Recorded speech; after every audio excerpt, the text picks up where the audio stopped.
I thank the chair. Mr. Olson, I was honored to serve as a career prosecutor with the Department of Justice at the U.S. Attorney's Office, primarily part of the time at Maine Justice for 15 years.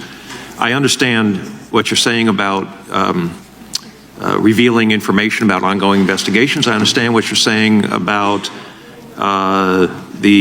or at least I understand your reticence in answering some of the questions, but I think it would comfort the American people, and I had some prepared questions, and I'm going to someday hopefully get answers to those questions, but I think it would comfort the American people to know that you get it. I now have the honor of listening over and over, practically every weekend, to constituents who are afraid that the federal government is getting into an area that it shouldn't get into. State and local officials can handle protests, threats, violent acts, and they're fairly rare when you look at all of the school board meetings that are going on across this country. It would be comforting for all of us to hear that you understand that it is not a federal issue. Antifa is a federal issue. White nationalism is. I hope you eradicate white nationalism in this country. I think everybody on this side of the aisle and that side of the aisle would agree on that. I hope that there are no Nazis left in the United States who would commit a violent act. Now, if there's people that believe things, we don't go after them for their beliefs. But anybody who would commit a violent act because of white supremacist beliefs or white nationalist beliefs, by all means, look at that at a national level, because it is of a national scope. But school board meetings and the threats against school board meetings, it concerns a lot of us greatly that there is actually a tag that's associated with that. And I give you an opportunity to answer that. I'd like to ask a couple of other questions too. Yeah, I really appreciate that, because I think I agree completely with everything you just said. By and large, what we're talking about when it comes to threats of violence directed against state and local officials, school board members, those are matters that are going to be handled by state and local prosecutors and law enforcement. And they always have been, and they must, I think, continue to be. There is a role for the federal government, certainly with the national level cases you're talking about, and whether we're talking about racially motivated violence, domestic violent extremism. There may be a case at the state and local level, that the rare case that rises, but I do think you're right that that's where, look, I'm a parent of 3 children. My son is sitting behind me. I've been to school board meetings. I've spoken, much to his dismay, at school board meetings. I understand that parents absolutely have a right to be involved and should be involved in speaking up and disagreeing vociferously at times with the decisions that are being made at the local level. And absolutely, we are committed. I personally am committed, the National Security Division is committed to protecting the rights of parents, citizens, to speak out, to voice their concerns, even if we don't agree. We really need to draw that line between that free speech that we cherish and violence, and that's the line that we draw. And I also agree we need to be thoughtful about the role that the federal government plays, and to play an appropriate role, often in partnership and support of state and local law enforcement. And I appreciate you saying that, and I think it does comfort the American people that a leader says that, and I want to make sure your son understands that he should be very proud of his father's service to our country. I want to ask, though, there's another area that concerns me, and another area that I continue to hear concern from my constituents, and that is that the riots on January 6th in the United States Capitol were horrific. They were intended to disrupt a legitimate government function, and they should be prosecuted to the full extent of the law. The riots that occurred throughout our country in the summer of 2020 were horrific. They were damaging.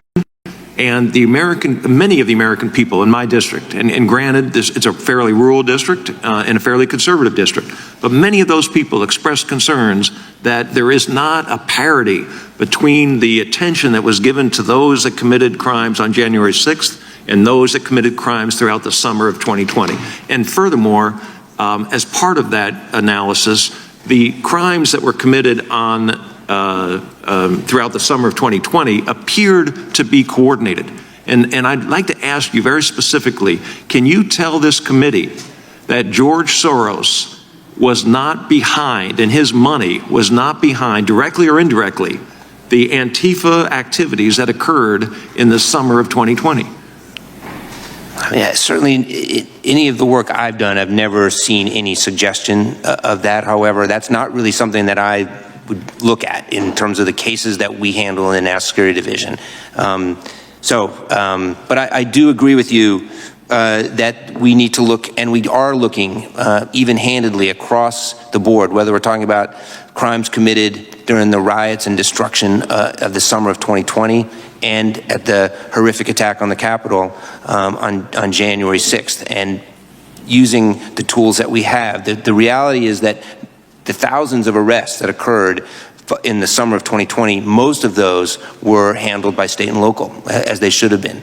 The difference, of course, in some ways that I think accounts for the attention paid on January 6th, beyond the nature of that attack and the significance of it, is that most of those crimes are federal crimes, if not all, because of the target was the Capitol. So I do think that accounts for some of the difference in view when it comes to the role of the federal government. But the fundamental point that you make, I completely agree with. We need to be apolitical in how we handle these cases, and we need to look across the board and be driven by the nature of the threats we face. The gentleman's time has expired. Mr. Swalwell from California is recognized for 5 minutes. Thank you. Mr. Olson, my Republican colleagues have said over and over that school board violence is, quote, fairly rare. A Reuters story on February 15, 2022 begins with, "The letter came to the home of Brenda Sheridan, a Loudoun County, Virginia school board member, addressed to one of her adult children. It threatened to kill them both unless she left the board. It's too bad that your mother is an ugly communist whore," said the hand-scrawled note, which the family read just after Christmas. "If she doesn't quit or resign before the end of the year, we will kill her, but first, we will kill you." The story goes on to document over 220 examples of such violent intimidation, and I'd like to enter that under unanimous consent into the record. Without objection. Now, Mr. Olson, what concerns me is that you're being questioned by a lot who has become more comfortable with violence than voting, that has associated itself more with chaos than community. But do you agree that what I just described to you is something that law enforcement should be concerned about and that law enforcement should investigate? I mean, absolutely. Anyone who serves in a position such as a school board member should be free from the fear of threats of violence or acts of violence. Absolutely. And I'm the son of a school board member myself, someone who signed up to serve for the same reason I think you signed up to serve. Do you also agree that if a parent goes and peacefully but very passionately describes their own beliefs about their child's curriculum, that person should not be investigated? Of course. That's protected by our First Amendment. And I have to say, I'm not surprised that there are so many acts that are hardly fairly rare of violence, because in this building, America's leaders are stoking that violence. So many of my colleagues now on their social media, they love to hold their assault rifle and threaten the president to come and get it. They love to use their social media accounts to threaten to kill the Speaker of the House. That has happened.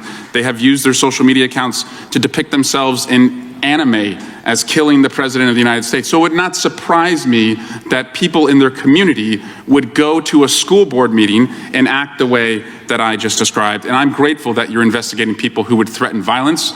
And I'm also grateful that you are not investigating people who have legitimate concerns about their children's curriculum. And also, I just have to debunk the Soros nonsense. Thank you for clarifying that. That's a part of a long-standing anti-Semitic trope that we see from the other side that goes after George Soros, that goes after Michael Bloomberg, and any Jewish individual who contributes to campaigns to suggest that they support and fund violence. And it's incomparable to take the violence that occurred during protests of the summer of 2020 and what happened in this Capitol, the largest crime ever investigated as far as number of individuals investigated, indicted, sentenced. So thank you for that. I want to ask you just briefly about the antitrust legislation that my colleague, Mr. Cicilline, referenced. And my concern and the concern of others on this committee is that if we were to have side loading, so to take Apple's store, for example, and require them to take on apps from anywhere, essentially take a curated app store and allow it to be a flea market where anyone can come in and sell, their apps on the platform. There are concerns about security, whether, the Chinese would flood the App Store with their own apps that could vacuum up U.S. consumer data and send it back to Beijing, not only making our privacy affected, but also, any people in the intelligence community, or Russia using the platform to flood it with apps that could, sow disinformation, whether it's our own elections or its campaign in Ukraine.